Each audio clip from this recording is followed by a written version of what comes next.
naman ay maglalaro tayo ng isang game na kung saan magbibigay tayo ng dalawang choices at kailangan pumili ng isang bagay na hindi natin kayang i-let go sa ating mga buhay. Oh, sige. Okay, let's play. This Or or that. Okay. Oh, category number 1. Ano ang mas gusto ninyo i-celebrate? Pasko or New Year? Ma. Ako talaga, balit nga tayo, Kuya. Kasi na lagi na uuna. Pero alam Ano? mo, ladies first after the boys, okay? Sige na nga, ako na nga. Magiging gentleman ako. Yes. New Year. Bakit New Year? Kasi yung iba, ewan ko ha, I mean, gusto ko rin ang Pasko, gusto ko yan. Pero yung New Year, iba talaga yung dating sa akin ng New Year. Yung tipong sasalubungin mo talaga yung bagong taon, tas ang dami mga fireworks at ang ingay-ingay. Grabe yung energy talaga pag New Year. Sa akin. Oo. Ikaw.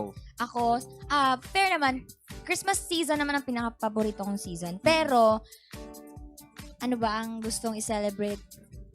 Christmas pa din. Christmas Kasi pa parang, din. ang warm lang, nakakasenti, parang mix-mix, mikos-mikos yun. Mikos-mikos. Yung emotions na hatid ng Christmas season. Parang maiiyak ka kasi parang the whole entire year, dami mo pinagdaanan, tas time of reflection. Pero New Year din naman ganon. Pero sa akin Pero isa lang daw, ma. Oo, isa Yun na lang. nga. Christmas. Christmas. Oo, tsaka may gift giving. Yes. Ako din, Pasko, kasi alam niyo, to be honest, eto ha, sa mga hindi nakakakilala sa akin, yung mga kilala alam na kahit hindi Pasko, nakikinig talaga ako ng mga songs. Christmas songs. Lalo na yung mga classic songs. Kasi Oo. iba yung puso ko, parang ang saya-saya pagka ganun yung vibe. Exactly. Oo. So, iba-iba sa akin yung Pasko talaga, yung dating Kaya ng naman, Pasko Kuya sa akin. Anthony, Sorry, bye-bye. Eliminated Oo, pero naiintindihan ko yung sinasabi ni Ana, iba talaga. Tapos parang sa pag-Christmas, may halong, parang may bittersweet. Bittersweet. Ewan ko, di ko alam Hindi pala yung kung ako term. lang yun. Tapos, alam nyo, meron ba kayong ganun feeling na parang naalala nyo yung kabataan nyo, kung paano nyo i-celebrate nung mga bata pa kayo. Tapos ngayon, may ganung masenti moment talaga. Same, Diba? same. Oh, ito meron pa. Ate. Ere. Okay. Category number 2. Ano naman ang hindi dapat mawala sa handaan? Lechon or hamon? Hamon. Sa akin, hamon talaga. Paborito ko talaga yan. Lalo na kapag kapiprituhin mo, ang sarap ng hamon. Ako din, hamon, kasi mas mahal ang lechon.